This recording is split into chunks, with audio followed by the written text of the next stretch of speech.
Daniel Young is my name. It was my grandfather's name, and obviously I was named after my grandfather. Until I got older, I never really wondered where he came from, although I knew it was Bavaria.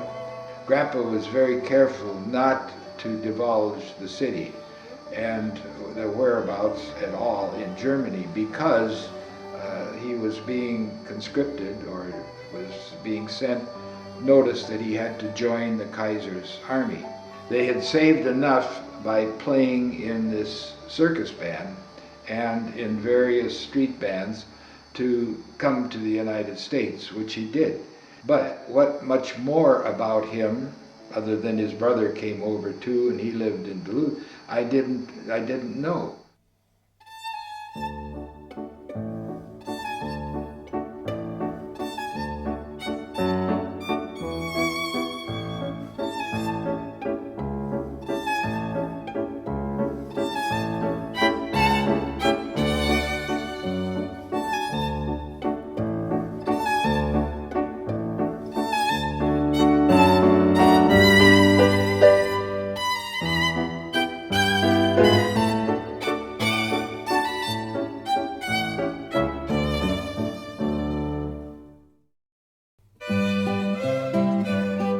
Daniel Young started searching for information about his grandfather and the history of the Young family after he retired in 1998. He had practiced oral surgery in Pomona, California for over 35 years.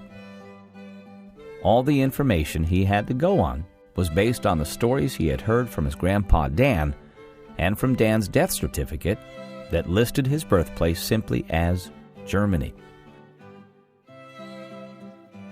His initial research turned up no real clues to indicate what town or even what region the family was from. It wasn't until he met Dawn Ritter did the prospects improve.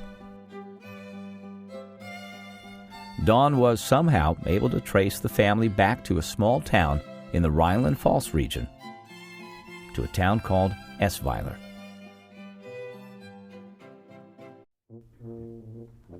Daniel Young was born in the early morning of January 1st, 1863. He was the youngest son of Johann and Frederick Young, who were farmers like most of their neighbors. Farming was about all there was available for the people of Essweiler to scratch out a living. But also, like most of their neighbors, the Youngs raised their sons to play musical instruments. So when Daniel was 14 years old and his brother Johann was 19, their father decided to supplement the family income by contracting with the traveling circus for the two boys to play in the circus band. After traveling throughout Europe for a few years, the boys immigrated to the United States. Daniel then settled in Superior, Wisconsin, anglicized his last name, and the U.S. Young family was born. But that's pretty much all the details that Dawn was able to uncover at first. It soon became clear that to understand Daniel's story, it was necessary to explore the history of Essweiler and the surrounding region. So in June 2012, Dan, along with his two sons Craig and Jeff, set out for Essweiler to learn what they could about Daniel, as well as to try to find anyone or anything that might link them to their German roots. Their first stop after arriving in Essweiler was to visit Dieter Hahn, the local webmaster who was in charge of the official website for the town of Essweiler. Dieter was a longtime resident of Essweiler, whose family roots dated as far back as the Youngs. He had done some preliminary research and had some ideas about connecting the dots of the family story. He took them to the Wandermusikanten Museum in nearby Mackenbach, where the curator, Elweir Heidt, showed them the extensive collection of musical history he had collected and led them through the fascinating history of the region and its people. That's more or less the instruments from this time. Wow. Also the pianos. This piano was built in 1890. Yeah. 1890. And still in, Still got good tone, yeah? Yeah? yeah. Yeah. And see, Steinweg. Steinweg. Now Steinweg. Mm-hmm. It's a company.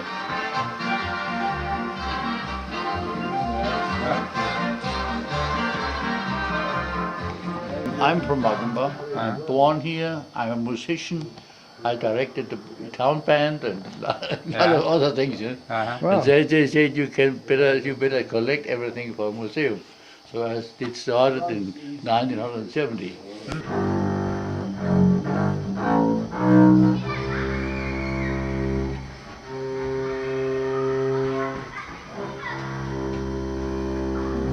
hey.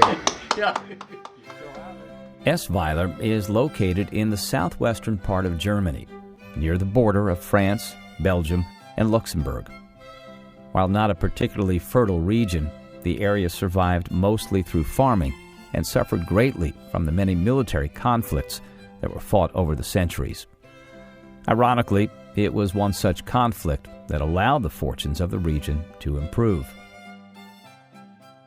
While part of Napoleon's empire in 1804, the region benefited from the passage of the Napoleonic Code, which established the first civil code of laws in Europe. This code forbade privileges based on birth, allowed freedom of religion, and specified that government jobs go to the most qualified. What this meant for the people of Essweiler and the surrounding region was that the male heirs no longer had to follow the profession of their father, as was previously required by law. So when the region regained its freedom from France in 1814, new possibilities existed for farmers who struggled to make a living.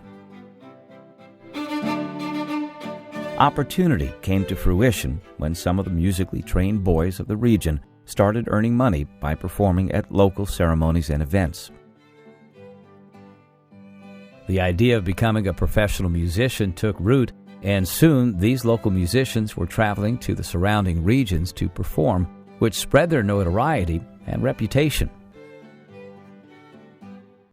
Circus bands that traveled Europe provided seasonal employment and exposed the musicians to a wider and more diverse audience. By 1850, these traveling musicians, or Wandermusikanten, as they soon became known, had begun forming their own bands and performing as street musicians in cities throughout Europe.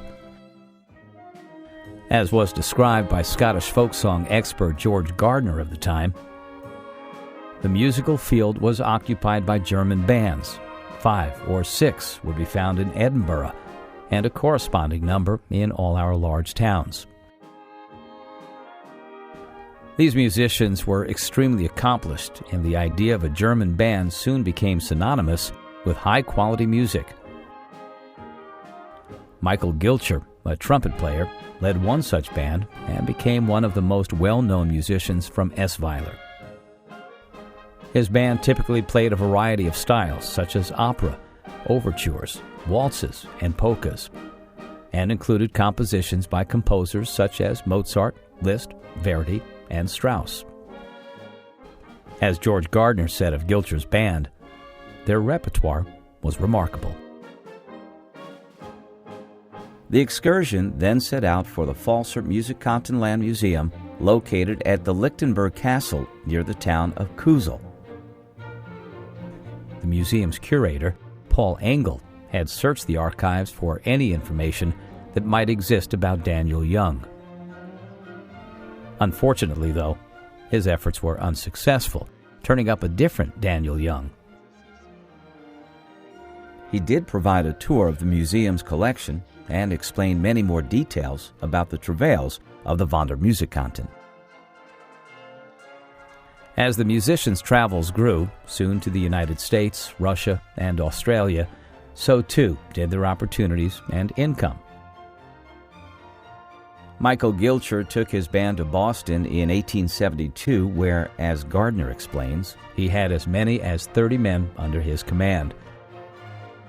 Before long, he had established his position as a musical entrepreneur, supplying bands for balls, garden parties, excursions, and processions. Opportunities also grew for the individual players of the bands, and soon these musicians were performing as conductors, soloists, and players in orchestras throughout the world. Some of the other famous Wandermusikants were Hubert Killian, born in 1827, a trombone player who led orchestras to Europe, Australia, China, and the U.S. Rudolf Schmidt, born in 1900, who started traveling throughout Europe at the age of 13 and later became a feature clarinetist in several prestigious orchestras in the U.S. And George Drum, born in 1874, who played violin, flute, and trumpet, and is best known for composing Hail America in 1917, which is still used today for presidential inaugurations.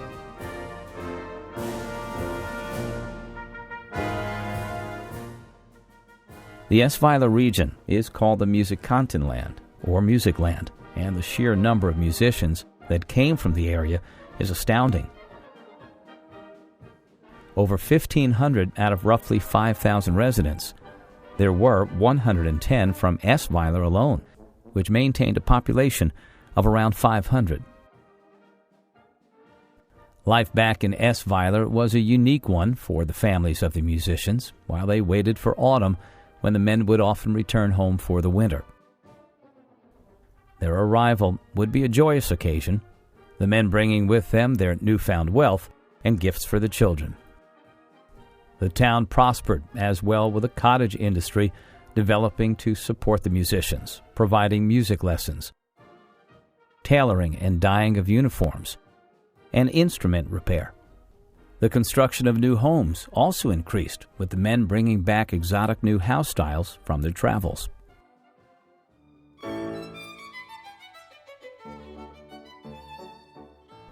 Visiting Esweiler made it easy to envision the life the musicians came home to, as well as the beauty and tranquility of the countryside. But the young story differed in one important way. The young ancestor, their Wandermusikanten, never came back to Esweiler after he left in 1876. So, there still remain some important questions to be answered. Were there any connections to the young family still in Esweiler after 136 years? Did any family still live here after all this time? And if so, would they have any interest in meeting their distant American relatives? To try to find out what they could about any connection that might still exist between the American and German Youngs, they decided they needed to do some more research. With the help of their family friend Uschi Cook, who traveled to Esweiler to serve as their translator as well as staunch advocate, their first stop was the city hall in Wolfstein, which housed all the local records for the region. They had previously contacted Catherine Berthold, who had offered to help if she could. They knew her mother was a young living in Esweiler. I asked my mother for the... That's what she said. But There was she didn't know nothing. anything, But, and there's nobody who we can ask.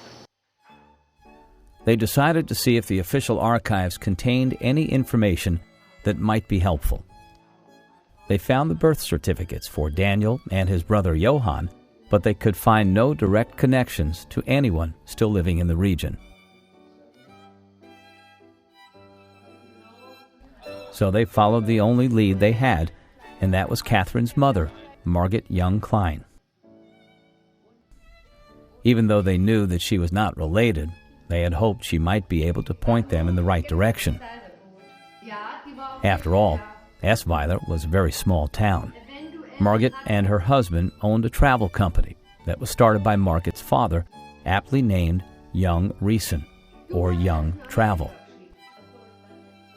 Unfortunately, they could offer no insight about any living relatives, but made some calls and connected them with a local historian of Esweiler who lived only a few houses away. Dr. Rudy Emmerich kindly invited them into his house to tell them what he could about the Young family. Herr Dr. Emmerich, ich bin Deutsche. Dr. Emmerich had lived in Esweiler for many years and worked at the U.S. Air Force Base nearby in Kaiserslautern. While giving them some insight into the history of Esweiler, he could not offer any direct links to their relatives. He suggested they speak with Andres Paquet, who was writing a book tracing the lineage of the people of Esweiler. Luckily for them, Mr. Paquet lived next door.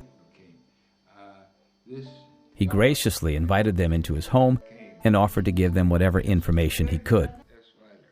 After listening to their story, Mr. Paquet pulled out the book he had been working on. It's his book that he published of everybody born in Esweiler since 1770? 98. 1798. Mr. Paquet found 4 people living in Esweiler that were related to them. We have Andreas Gilcher. He is a grandson of Hugo Walter. Okay. And the daughters of Hugo Walter are Birgit Kalinke and Eleonore Gilcher. There's 2. There are 2 daughters. Yeah. This is So we then have 3 possibilities, right? Das hat der Herr Paquet uns aufgeschrieben.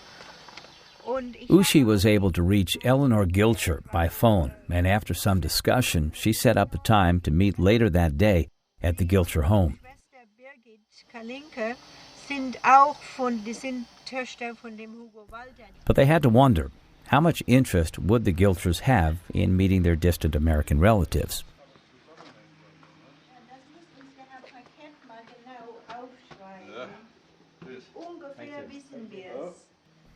As it turned out, the Gilcher family was quite interested in connecting with them. So I can show you what we have here. Unser Sohn kommt auch noch, der spricht auch dann Englisch. Oh, the son is son. coming as well. Oh, Fireman, wow. he speaks English.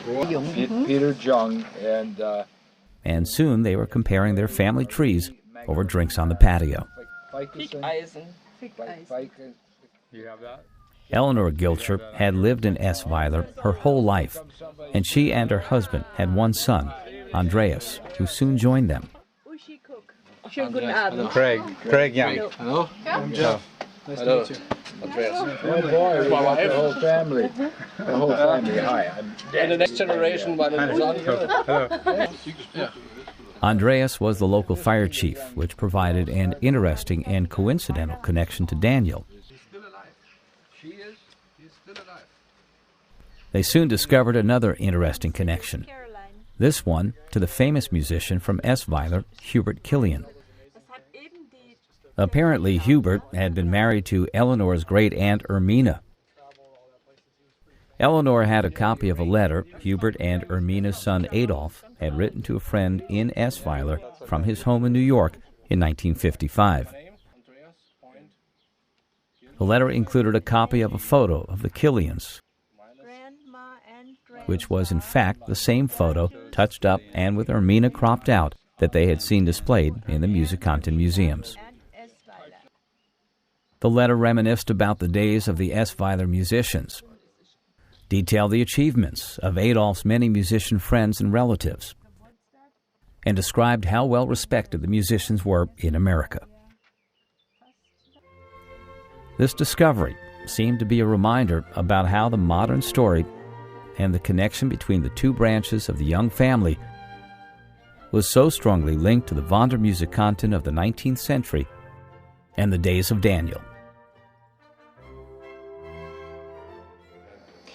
Dan loved music, and in his little house he had a piano, and he would, on rare occasions, bring out his cornet, if we insisted, and run through a few notes for us, and then on the piano, without any music. I don't know whether he played by ear or what, but he would play little tunes for us. Daniel Young was the youngest of 6 children. The next youngest, Johann, was 5 when he was born, and the oldest, Charlotte, was 22. so there was quite a range of childbearing years for his mother, Frederique, who was 45 by the time he was born. It was likely that Charlotte and her sister Katharina, who was 17, were counted on quite a bit for help with Daniel. His father, Johann, who was 51, was a farmer, apparently with one peg leg. Daniel's paternal grandfather was a laborer who died at age 26. His grandfather, on his mother's side, was a French winemaker who gave his blessing for the marriage, even though Charlotte was born 2 months before their wedding.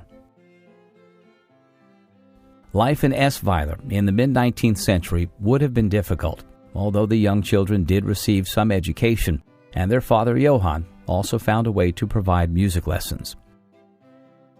While 1871 saw the unification of the first German state, the larger political movement would have had little effect on life in the rural areas.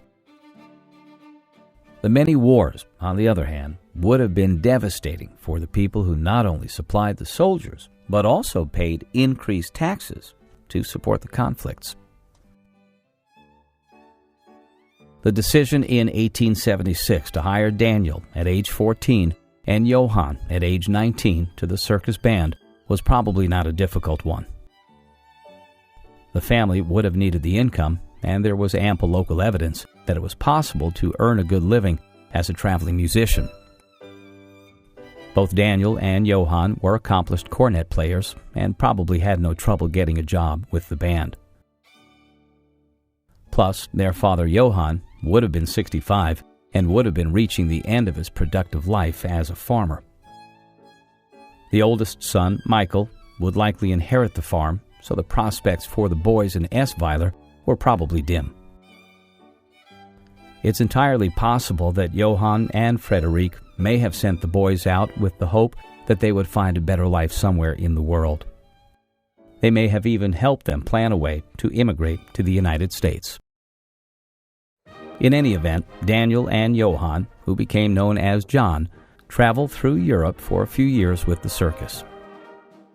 By 1880, however, they had either quit the circus or had some time off during the off-season because Daniel was living in Glasgow, Scotland, working as a street musician, probably in a band similar to Michael Gilcher's. It was around this time that he and John decided to immigrate to the United States. John arrived into New York on January 3, 1881, with Dan following 6 months later, arriving on June 2, 1881, from Antwerp aboard the SS Rhineland. Dan had a garden in Superior, and he grew vegetables, which was somewhat amazing because the soil was this thick red clay, and how and why anything would grow in that, but it did. His special vegetable were peas, and he would show off with them at dinner sometime.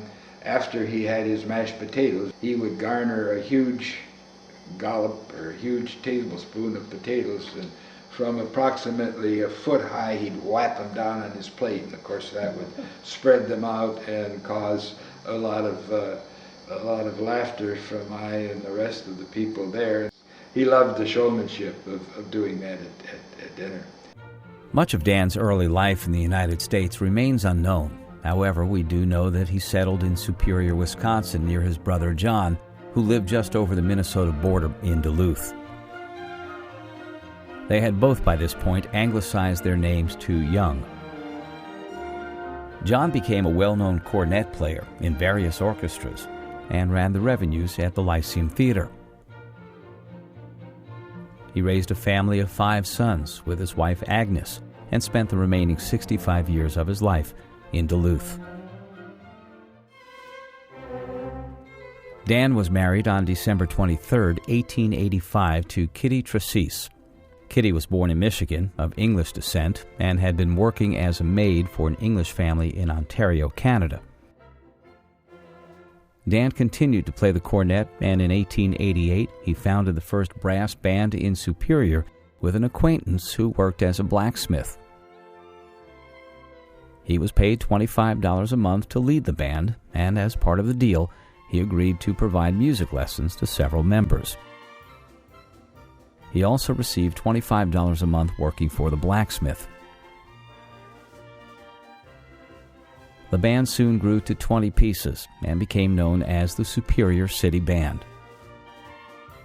Dan continued to conduct the band for many years, gaining some renown and playing many public and private events.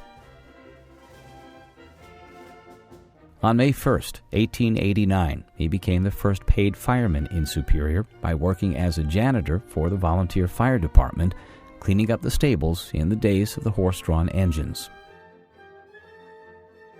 "I got $25 each month for leading the band from a sum appropriated by citizens," said Dan, "and $25 for acting as fireman and janitor of the old hall, which finally burned down. For a whole year, I was the only and first fireman in the city." 1 year later, the paid department was organized and he was offered a job as pipeman. 2 years after that, he was promoted to lieutenant, and by 1895, he became captain of the engine company, holding that position until he retired in 1919 after 30 years of service. At the time of his retirement, he was the city's oldest paid fireman. As captain, he was responsible for organizing the department for quick response to fires. 14 seconds was the standard time between the alarm sounding and the horse-drawn equipment leaving the station. He fought many fires during the 30 years and was burned and overcome by smoke in at least one of them. In a blaze that destroyed the Old Town Fire Hall, the very building where the firemen slept, Dan awoke when he smelled the smoke and sounded the alarm. His quick reaction saved the lives of the firemen, losing only one horse in the blaze. When he got older, obviously his health was failing, and Dan finally had to relinquish the fact that he needed a prostatectomy. And so he was admitted into the hospital. But after about the second or third day, Dan had had enough of this hospital and he was going back home to his flat. So they had taken his clothes away from him, all except his overcoat. So Dan got up, got his overcoat on somehow. He still had a catheter, and we managed to sneak out of the hospital. And they finally caught up with him about 4 blocks away. And this was the winter time when there was ice on the sidewalk. And there he was, overcoat on over his hospital gown, carrying his bottle from the catheter. Dan built a house at 2602 John Avenue in Superior. He and Kitty had 4 children. Arthur, born in 1886, Catherine, born in 1888, Rudolph, born in 1890, and Blanche, born in 1892. Blanche apparently did not survive, although there are no records of her death. Dan filed for U.S. citizenship in 1888, listing his occupation as bandmaster, and became a naturalized citizen in 1897. Kitty began suffering from paranoia, whether from the loss of Blanche or some other reason is unknown. But by 1900, she was placed in a mental institution. Unable to care for the kids on his own, Dan found a temporary foster home for the boys with the Mosentine family who lived next door, and placed Catherine in a children's home. He filed for divorce from Kitty and began looking for a new wife to care for him and his kids.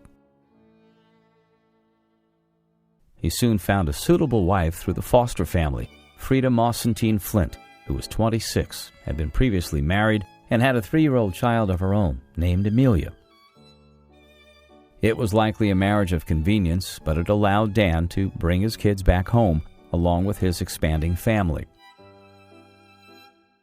In 1902, his new wife Frida gave birth to Dan's 5th child, Ruth. Unfortunately, though, Frida died 2 years later.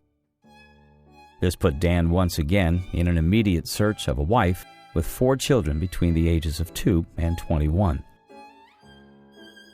Frida's first child, Amelia, most likely went back to live with the Mosentine family. This time he found Helen, who was 38 when they were married in 1906. Dan at the time was 42. Helen, like Frida, had been previously married and had a child of her own, although there is no evidence that the child came to live with them. Possibly the child was an adult by then. Helen helped Dan through most of the remaining formidable years of the children until she also died, likely during the influenza pandemic of 1918. Dan must have been pretty good at finding a wife by now, because by 1920 he had married his fourth wife, Alvina, who at 56 was 1 year younger than Dan. By this time, Ruth, at 17, was the only child still living at home.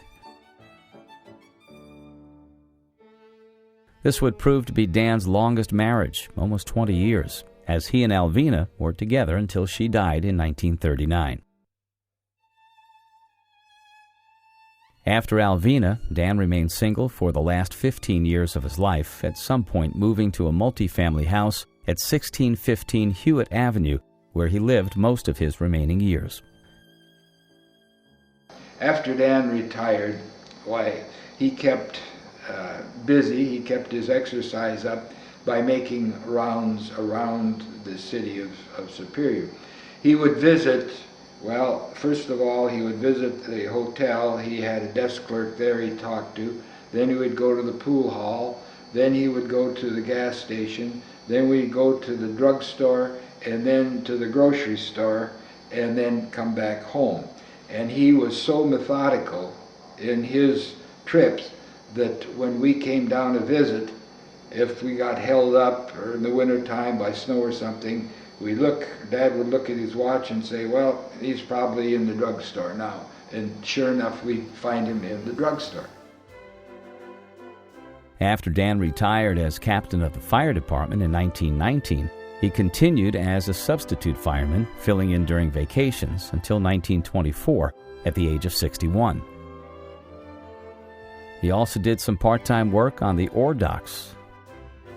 After that, missing the camaraderie of his colleagues, he was an almost daily visitor to the fire hall, playing cards and sharing stories with the men, as evidenced by this newspaper article written about him in 1951. He died 3 years later, on February 11th, 1954, at the age of 91.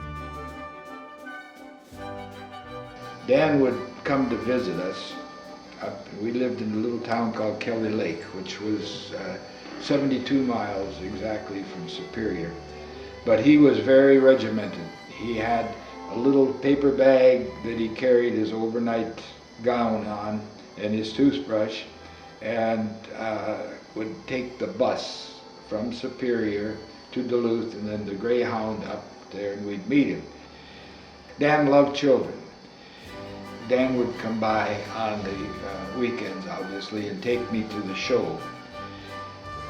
And it was usually Abbott and Costello or the Three Stooges.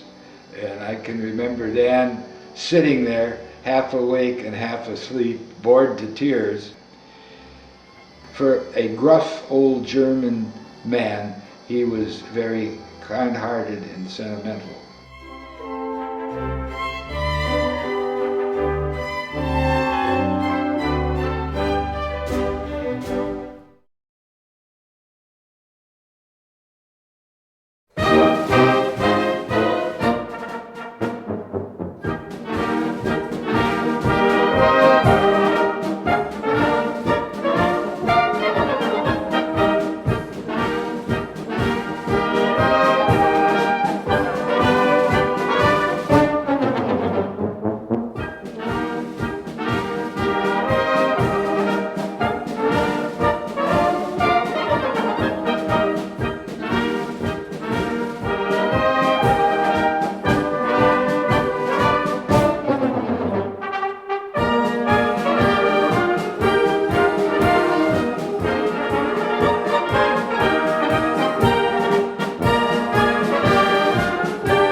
Tschüss.